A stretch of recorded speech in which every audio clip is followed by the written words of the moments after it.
Greetings. Back with another one. The Switch 2 is coming. And got a video by IGN talking about the Switch 2's launch, and they basically saying that the Nintendo is playing it safe. And this was a good move for them. Now, we had a Wii and a Wii U. Now we got a Switch and a Switch 2. I guess I'm telling you guys, I don't know what more Nintendo can do in terms of the hardware and how the consoles look and stuff like that. Jokingly when like I have a Switch, I have the first Switch, but jokingly when it came out, people were calling it a toaster. I thought that was pretty funny. But like I said, I mean, when it comes to like these new console drops, launches and stuff like that, I'm not a big resolution guy and storage and frames and all that stuff. Like I said it last one of my videos, I said I'm fine with 1080p forever. I really am. I just care about the catalog, the library, what games are going to come out for it. So I don't, like I said, I don't know what more Nintendo can do at this point besides just give us games that we love, and hopefully like I said in my video when I was talking about how Xbox may release some of their exclusives to the other consoles. So if Nintendo gets some of those games, I mean that can help. But I want I would like to see another Star Fox. I would like to see another Metroid, and games that probably some more Kirby games. I mean obviously we're gonna get Mario. We're gonna get Zelda. It seems like Mario and Zelda, those are the top two that we always get no matter which Nintendo console launch. It's always Mario and Zelda. We will always get those two. Donkey Kong would be another one. We'll probably get more Pokemon games. But like I said, I'm rambling. I just want to hear what IGN has to say about the Switch 2. Let's go.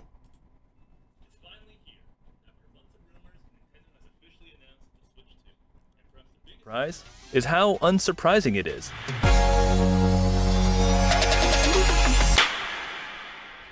I'm not just speaking about the leaks, which have proven to be largely accurate. As previously reported, the Switch 2 looks very much like the first Switch. It's bigger and the Joy-Cons now attach magnetically, but the form factor, function, and usability remain largely unchanged from the first Switch. As a sequel to Nintendo's most popular console of all time, the company opted to offer a bigger, more powerful version of the system millions of people already own. And this, I think, is for the best. See, and that always seems to be the only route that you can really go, especially nowadays. Is just more power, more storage. I mean, obviously that's kind of always been, with the advancement of technology, that's obviously been, the key factor, ever since, consoles have been released. We've always they become more powerful, more storage and stuff like that. Like I said, it's fine for, hardware, software purpose and stuff like that. I'm just mostly focused on the games and stuff like that, but I digress. It might not have a gimmick, but maybe, for the first time in a long while, there doesn't need to be one. The increase in power alone allows Nintendo to lean even deeper into what makes the Switch such a success: games.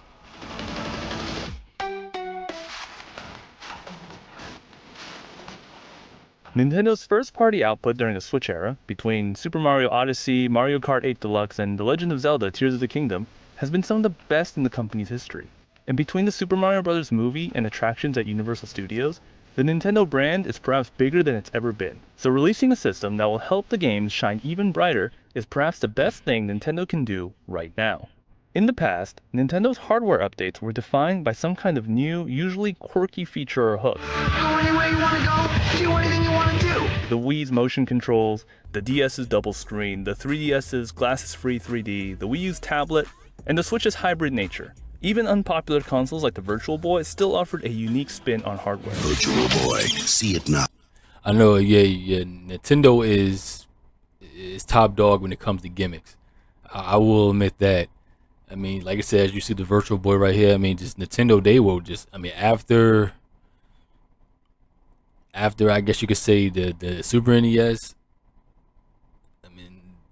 it was off to the races after that. I mean, like if you see the 64 controller looks crazy. It looks kind of like a spaceship in a way. It just with the three, it looked crazy. I mean, and then they had the Z button that was behind the damn controller and stuff like that, and just Nintendo was always kind of like big on gimmicks and stuff like this, just the way their controllers look and just the way that the console, like I said, the Wii, just like they said, the Wii was very interactive and motion control and stuff like that. So Nintendo, that was always kind of like the big push for Nintendo, is just the gimmicks, how they looked. Earlier it was games and stuff like that, and it seemed to kind of fall a little bit. We weren't. It just seemed that we weren't just getting a lot of the games that we got consoles prior. At least for me, I mean, I noticed there were some launches that I expected that I didn't get for the consoles as the years were going along.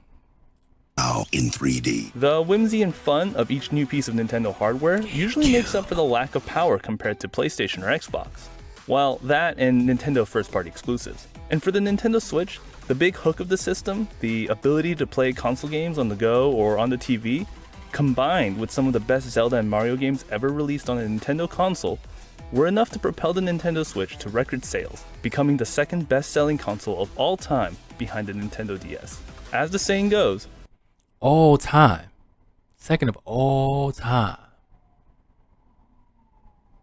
I don't know how true that is, but I'll take that word for it. That's crazy. Like I said, because Nintendo it's I guess you could say it's more universal than the other two, mainly because kids play it. Small kids, like when parents buy their kids consoles, they automatically go to the Nintendo. Nintendo always kind of seemed more kid friendly.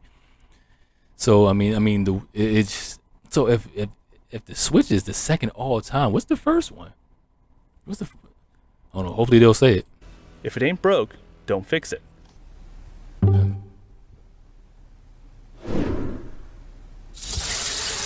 But here's the thing. There was something about the Switch that needed a fix. One glaring issue seemingly fixed by the Switch 2.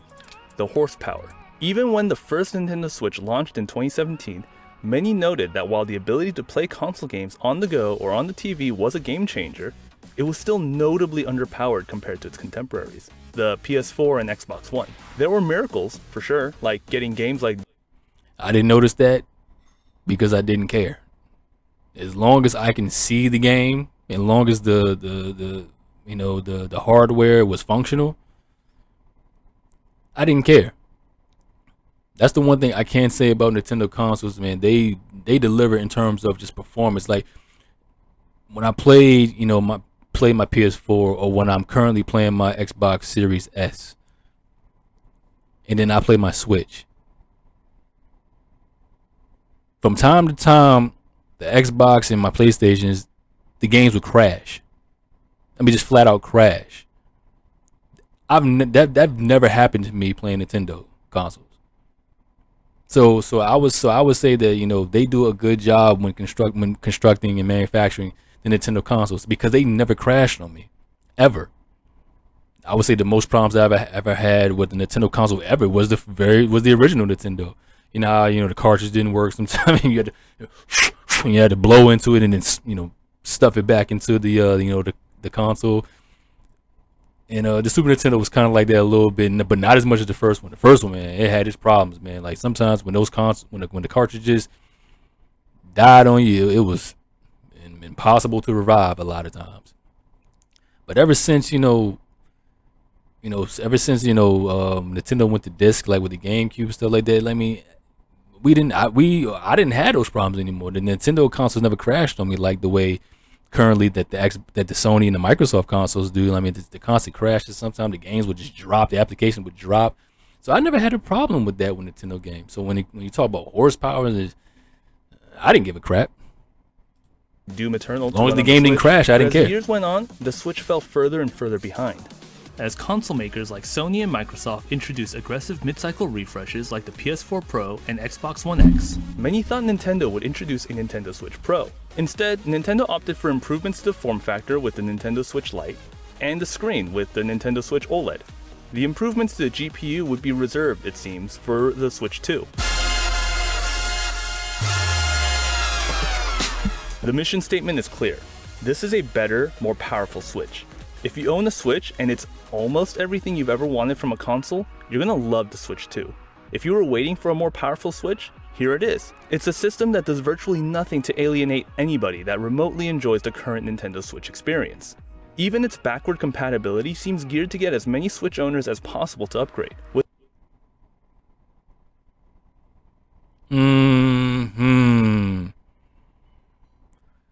Some of my favorite words when you talk about gaming. Backwards compatibility. Compatibility. I can't speak right now, but you know what I mean. That is what we always want. And for me, the whole backwards compatibility, that started probably around maybe the 360 PS3 era, around that time, because I had a 360. And there were certain games on the original Xbox that you can carry over and play on the 360, which was really good.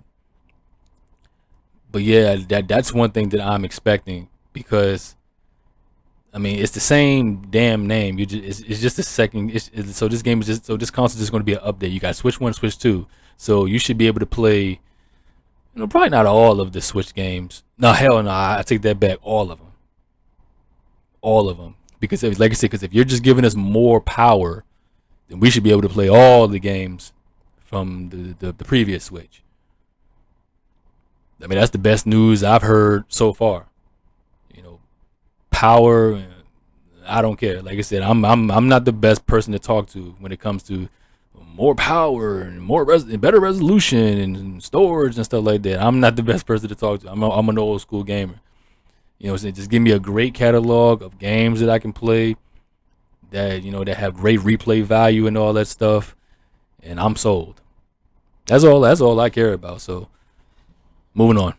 With a few exceptions, it sounds like most Switch games you already own will be playable on the Switch. And while we have no further information on it, the more powerful hardware will likely offer some benefits to older games. There have been a few folks online who lament this true sequel nature of the Switch 2. For them, the 3D or motion controlled or whatever new idea comes packaged in a new Nintendo hardware release is the big appeal. A sentiment with which I agree with somewhat. I still play my 3DS to this day, and the glasses-free 3D effects continue to put a smile on my face. But if Nintendo faces a choice between innovating with yet another new... I still want a PSP or PS Vita one. I still want one. I've never got one. I still want one.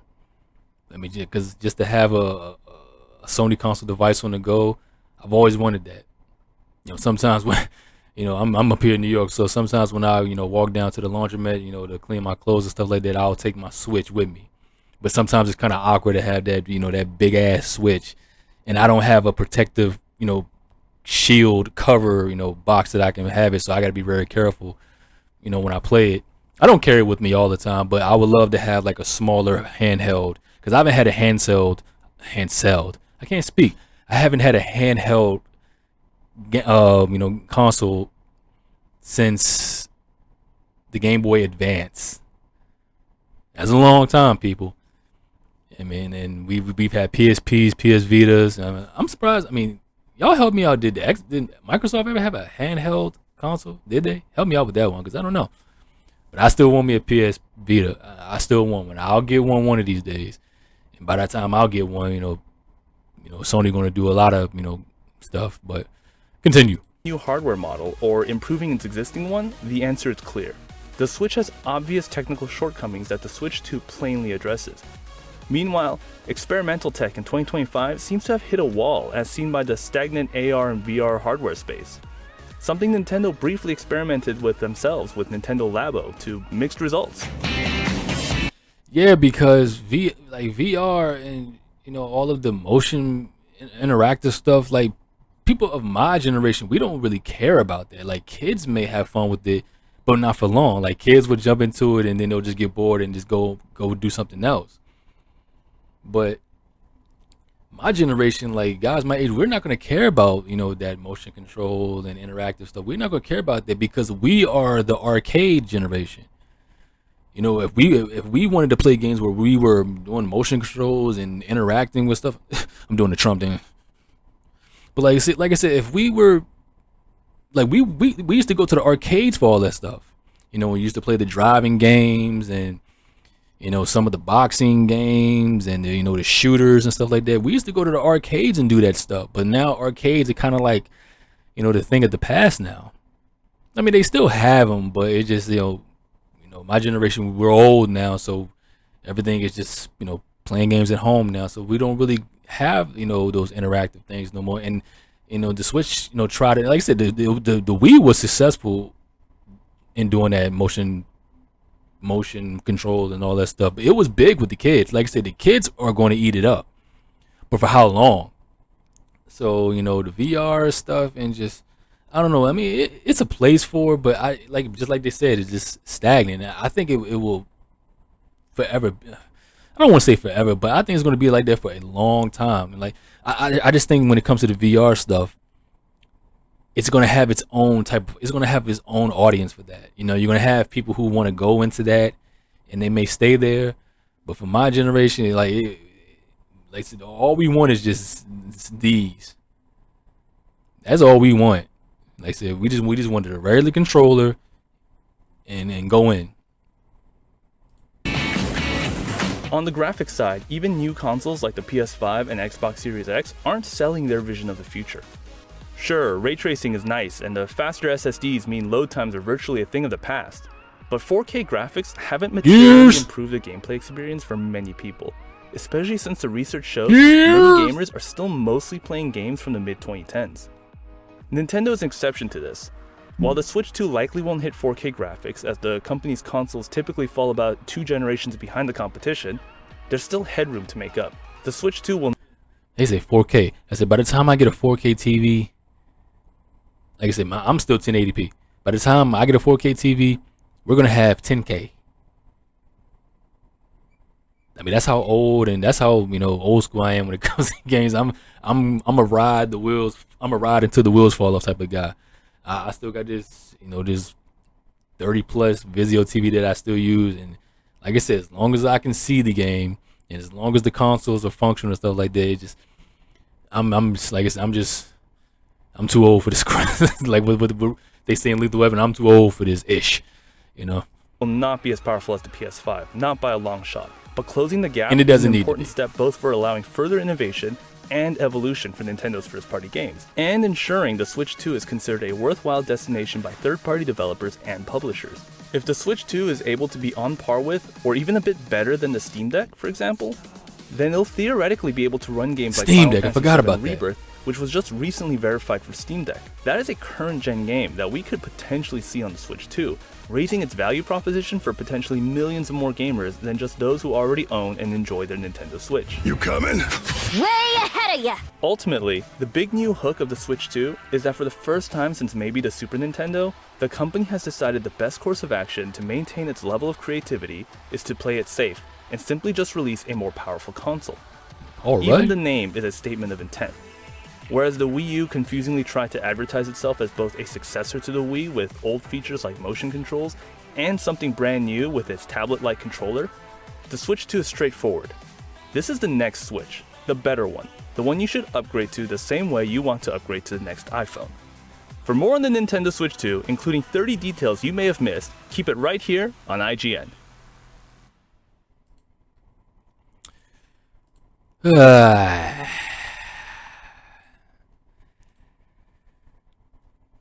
Yeah, like I said, it's just an update. It's an update. Like I said, I don't know what. I guess I don't know what more Nintendo can do. The only thing that keeps, you know, consoles alive is just, you know, the catalogs. You know, I mean, you don't have to, you know, you don't have to continue like the gimmicks or anything. Just give us a great catalog of games, you know, great exclusives, and you'll stay alive. Microsoft. But yeah, like I said, I mean, I have no problem, you know, with this. I mean, I might, like I said, the Switch may be probably the last Nintendo console that I get, because I just, like I said, I mean, there's no doubt in my mind they're going to continue to make Smash. Smash, at least in my opinion, is the greatest game on Nintendo. that's keeping Nintendo alive, at least for me. I mean, like I said, I love Mario, Zelda, Star Fox, and Metroid, all the classics, Pokemon. So I love all that stuff. But the Switch 2 just needs an extensive catalog, just a great library of games. That's all they need. I mean, I'm like I said, I'm sure all of the other, the tech guys out there, are going to be happy about, having a console that's more powerful and, all of the resolution and all that stuff. A lot of people are very into that stuff, and good for them. So I don't. When did they say this is going to launch? I don't know, but when it launches, obviously people are going to jump on it. The kids are going to have fun with it. And yeah, we just wait and see, man. But Nintendo, keep it up, man. 31 cents at it. Another one for the archives. It's your brother BLeik signing out. Until next time, you guys. Us.